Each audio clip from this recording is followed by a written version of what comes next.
আসসালামু আলাইকুম। শুরু হচ্ছে রেডিও তেহরানের বিশ্ব সংবাদ। আইআরজিসির প্রধান কমান্ডার মেজর জেনারেল হোসেইন সালামি সোমবার ইরানের দক্ষিণাঞ্চলীয় বন্দর নগরী বন্দর আব্বাসে মোতায়েন যুদ্ধজাহাজ শহীদ রুদাকিতে এক অনুষ্ঠানে বক্তব্য রাখতে গিয়ে একথা বলেন। তিনি জানান, প্রতিরোধ ফ্রন্টের প্রতি ইরানের সমর্থন থাকলেও তারা নিজেদের সমরাস্ত্র নিজেরাই তৈরি করে। জেনারেল সালামি বলেন, ইরান তার কোনো শক্তি হারায়নি। এর একদিন আগে ইরানের সর্বোচ্চ নেতা আয়াতুল্লাহ লুজমা খামেনেই প্রতিরোধ ফ্রন্ট সম্পর্কে যে মন্তব্য করেছিলেন, আইআরজিসির কমান্ডার প্রকারান্তরে সেই বক্তব্যের পুনরাবৃত্তি করলেন। তিনি বললেন, লেবাননে ও ইয়েমেনে যারা ইসরায়েল বিরোধী যুদ্ধ করছে তাদের এবং আমাদের আদর্শ এক। আমরা একই বিশ্বাস ও প্রত্যয়ের অংশীদার। আমাদের শত্রু ও অভিন্ন, কিন্তু তারপরও যে যার নিজস্ব স্বার্থের ভিত্তিতে যার যার ভূখণ্ডে বসে লড়াই করছে। জেনারেল সালামি বলেন, প্রত্যেককে যার যার সামর্থ্য অনুযায়ী যুদ্ধ করছে। এদের কেউ অপরের উপর নির্ভরশীল নয়। তাদের প্রতি আমাদের শুধু রাজনৈতিক ও আধ্যাত্মিক সমর্থন রয়েছে। এর আগে রোববার আয়াতুল্লাহ লুজমা খামেনেই এ দাবির সত্যতা প্রত্যাখ্যান করেন যে ইরান পশ্চিম এশিয়া অঞ্চলে নিজের প্রক্সি ফোর্সগুলোকে হারিয়েছে। তিনি বলেন, ইরানের পক্ষ হয়ে যে কেউ কোথাও লড়াই করছে না, কাজেই ইরান কাউকে হারায়নি। তিনি প্রত্যয় জানিয়ে বলেন, ইরান যদি কারো বিরুদ্ধে যুদ্ধ করতে চায় তাহলে সে এ কাজে একাই যথেষ্ট। তার কারো সাহায্যের প্রয়োজন নেই। ইরানের একজন সিনিয়র কর্মকর্তা তার দেশের সক্ষমতা ও সামরিক শক্তিকে বিশাল বলে মন্তব্য করেছেন। তিনি বলেছেন, ইরানের এই শক্তিমত্তার কারণেই তেহরানের বিরুদ্ধে আমেরিকা সহ তার মিত্রদের সর্বোচ্চ চাপ প্রয়োগ করার প্রচেষ্টা ব্যর্থ হয়েছে। ইরানের প্রভাবশালী স্ট্র্যাটেজিক কাউন্সিল অন ফরেন রিলেশনসের চেয়ারম্যান ও সাবেক পররাষ্ট্রমন্ত্রী কামাল খাররাজি লেবাননের আল মায়াদিন নিউজ চ্যানেলকে দেয়া এক সাক্ষাৎকারে এ মন্তব্য করেন। তিনি বলেন, আমাদের সক্ষমতা বিশাল এবং বিষয়টি আমাদের সকল শত্রু, সে সক্রিয় হোক বা নিষ্ক্রিয়, সবার জানা আছে। সাবেক মার্কিন প্রেসিডেন্ট ডোনাল্ড ট্রাম্পের শাসনামলে ইরানের বিরুদ্ধে কঠোর নিষেধাজ্ঞা আরোপ সহ নানাভাবে চাপ প্রয়োগ করে তেহরানকে ওয়াশিংটনের কাছে নতি স্বীকার করতে বাধ্য করার প্রচেষ্টার প্রতি ইঙ্গিত করে তিনি বলেন, ইরানের বিরুদ্ধে সর্বোচ্চ চাপ প্রয়োগের নীতি শোচনীয়ভাবে ব্যর্থ হয়েছে।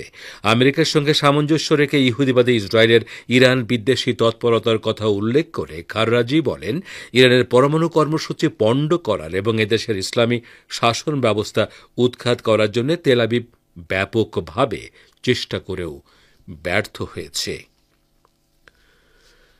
ফিলিস্তিনের ইসলামী প্রতিরোধ আন্দোলন হামাসের পলিট ব্যুরো প্রধান ইসমাইল হানিয়াকে ইরানের রাজধানী তেহরানে হত্যা করার কথা প্রকাশ্যে স্বীকার করেছে ইসরায়েল। ইহুদিবাদী যুদ্ধমন্ত্রী ইসরায়েল কাজ গতকাল তার মন্ত্রণালয়ে দেয়া এক বক্তৃতায় এ স্বীকারোক্তি দেন। তিনি বলেন, আমরা হুথিদের বিরুদ্ধে সজোরে আঘাত হানব এবং তাদেরকে নেতৃত্ব শূন্য করে ফেলব, ঠিক যেভাবে আমরা হানিয়া, সিনোয়ার ও নাসরুল্লাহকে তেহরান, গাজা ও লেবাননে হত্যা করেছি। কাজ হুঁশিয়ারি দিয়ে বলেন, যে কেউ ইসরায়েলের বিরুদ্ধে হাত তুলবে আমরা তার হাত কেটে ফেলব এবং ইসরায়েলি বাহিনীর লম্বা হাত তাকে আঘাত করবে ও তাকে শাস্তি দেবে। গত ৩১ জুলাই ইরানের রাজধানী তেহরানের একটি গেস্ট হাউসে শক্তিশালী বিস্ফোরণে ইসমাইল হানিয়া ও তার দেহরক্ষী শাহাদাত বরণ করেন। হানিয়া ইরানের প্রেসিডেন্ট মাসুদ পেজেশকিয়ানের শপথ গ্রহণ অনুষ্ঠানে যোগ দিতে তেহরান সফরে এসেছিলেন। ইরান ও হামাস শুরু থেকেই হানিয়াকে হত্যা করার জন্য ইসরায়েলকে দায়ী করে এলেও এতদিন তেল আবিব বিষয়টি স্বীকার বা অস্বীকার করেনি। বাংলাদেশের কক্সবাজারে উখিয়ার কুতু পালং রোহিঙ্গা ক্যাম্পে অগ্নিকাণ্ডের ঘটনায় এক শিশুসহ ২ জনের মৃত্যু হয়েছে। ইতোমধ্যে আগুনে ৫ শতাধিক ঘর পুড়ে যাওয়ার খবর পাওয়া গেছে। নিহত ২ জন হলেন কুতুপালং লম্বাশিয়া ক্যাম্প ১ এর বাসিন্দা আবুল খায়ের ও একই ক্যাম্পের বাসিন্দা মোস্তাফিজুর রহমানের ছেলে বোরহান উদ্দিন। ফায়ার সার্ভিসের ৫টি ইউনিটের পাশাপাশি সেনাবাহিনী ও স্থানীয় স্বেচ্ছাসেবীরা আগুন নিয়ন্ত্রণে কাজ করছেন। দুপুর ৩টার দিকে আগুন নিয়ন্ত্রণে এসেছে। আগুনের সূত্রপাত কিভাবে হয়েছে তা নিশ্চিত হওয়া যায়নি, তবে জানার চেষ্টা চলছে। কী পরিমাণ ক্ষয়ক্ষতি হয়েছে তা তাৎক্ষণিকভাবে নিশ্চিত হওয়া যায়নি বলেও জানান পুলিশ কর্মকর্তা আরিফ হোসেন। আপনারা বিশ্ব সংবাদ শুনছেন রেডিও তেহরান থেকে, আর প্রচারিত হচ্ছে বাংলাদেশ ও ভারতে শর্টওয়েভ 25 মিটার ব্যান্ডে, এছাড়া বিশ্বজুড়ে ইন্টারনেট ও স্যাটেলাইটে।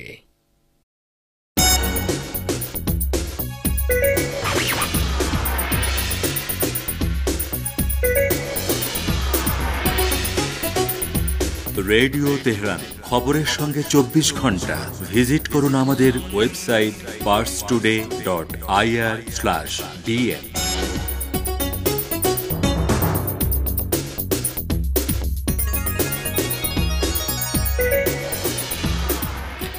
আবারও ফিরে এলাম বিশ্ব সংবাদে। ছাত্র জনতার অভ্যুত্থানে ক্ষমতাচ্যুত বাংলাদেশের সাবেক প্রধানমন্ত্রী শেখ হাসিনা, তার ছেলে সজীব আহমেদ ওয়াজেদ জয়, ছোট বোন শেখ রেহানা এবং রেহানার মেয়ে ও ব্রিটিশ মন্ত্রী টিউলিপ সিদ্দিকের দেশে বিদেশে লেনদেনের যাবতীয় নথি তলব করে বাংলাদেশ ফাইন্যান্সিয়াল ইন্টেলিজেন্স ইউনিটের কাছে চিঠি দিয়েছে দুর্নীতি দমন কমিশন।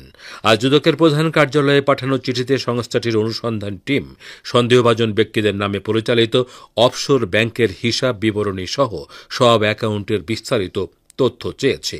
একই সঙ্গে অনুসন্ধান টিম প্রথম দফায় অভিযোগ সংশ্লিষ্ট ব্যক্তিদের ব্যক্তিগত নথিপত্র তলব করে নির্বাচন কমিশন এবং ইমিগ্রেশন ও পাসপোর্ট অফিসের নথি তলব করেছে। জানা গেছে, শেখ হাসিনা তার ছেলে সজীব ওয়াজেদ জয়, ছোট বোন শেখ রেহানা এবং রেহানার মেয়ে টিউলিপ সিদ্দিকের বিরুদ্ধে 2009 থেকে 23 সালের মধ্যে রূপপুর পারমাণবিক বিদ্যুৎ কেন্দ্র এবং বিশেষ আশ্রয়ন প্রকল্প সহ 9টি প্রকল্পে 80,000 কোটি টাকার দুর্নীতির অভিযোগ অনুসন্ধান শুরু করেছে দুদক। একই সঙ্গে শেখ হাসিনা ও তার ছেলে সজীব ওয়াজেদ জয়ের বিরুদ্ধে 300 মিলিয়ন মার্কিন ডলার পাচারের পৃথক আরেকটি অভিযোগ অনুসন্ধান করছে সংস্থাটি।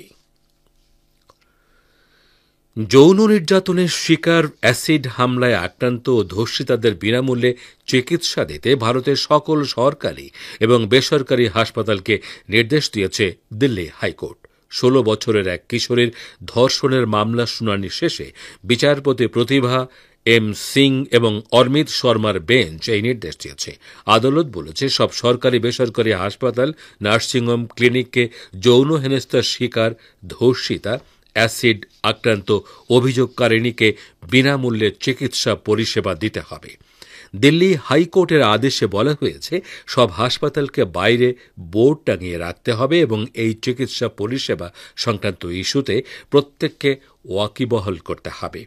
এমনকি নির্যাতিতা যদি এইডস আক্রান্ত হন তাহলেও তাকে ফেরানো যাবে না। আদালতেও বলেছে, সংকটজনক পরিস্থিতি হলে কোনো পরিচয়পত্র ছাড়াই ভর্তি করতে হবে।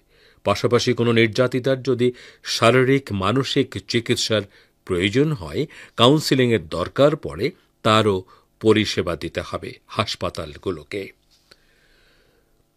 মিয়ানমারের দক্ষিণাঞ্চলের চীন রাজ্যের 85% নিয়ন্ত্রণে নেয়ার দাবি করেছে দেশটির সামরিক জান্তার বিরুদ্ধে যুদ্ধরত জাতিগত চীন ও রাখাইন বিদ্রোহীরা।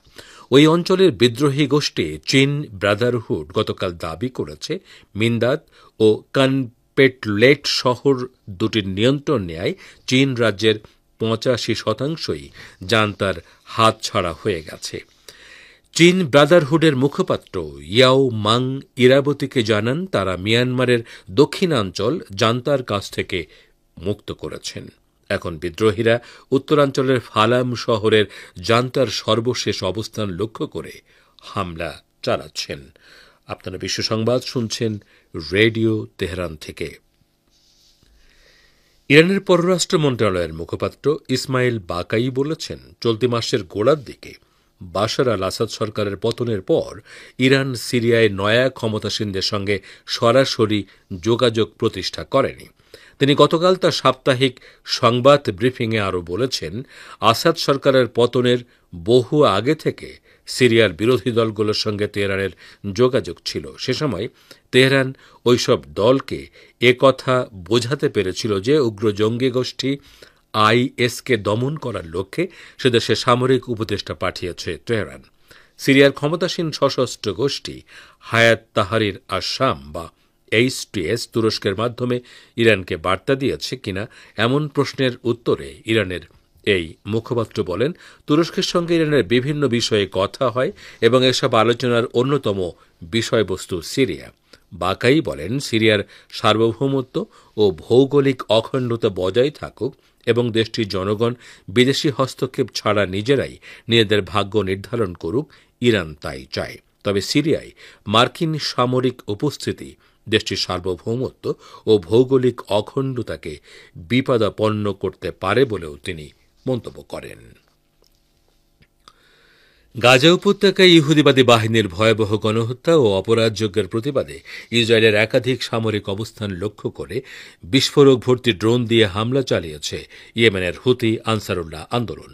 ইয়েমেনের সশস্ত্র বাহিনীর মুখপাত্র ব্রিগেডিয়ার জেনারেল ইয়াহিয়া সারি এক বিবৃতিতে এ খবর জানিয়ে বলেছেন, সোমবার তেল আবিব থেকে 50 কিলোমিটার দক্ষিণে অবস্থিত আশকেলন শহরের একটি সামরিক ঘাঁটিতে দূরপাল্লার ইয়াফা কামিকাজে ড্রোন দিয়ে হামলা চালানো হয়। এছাড়া খোদ রাজধানী তেল আবিবের একটি সামরিক লক্ষ্যবস্তুকে টার্গেট করে আরেকটি ড্রোন হামলা চালানো হয়েছে বলেও জানান সারি। তিনি বলেন, এখন ইসরায়েল বিরোধী যুদ্ধের 5ম পর্যায় চলছে এবং এ পর্যায়ে সোমবারের 2 হামলা চালানো হয়েছে। শ্রোতা বন্ধুরা, আমাদের নিউজ ডেস্কে এখনকার মতো এই ছিল সর্বশেষ খবর। এতক্ষণ আমাদের সাথে থাকার জন্য অনেক অনেক ধন্যবাদ।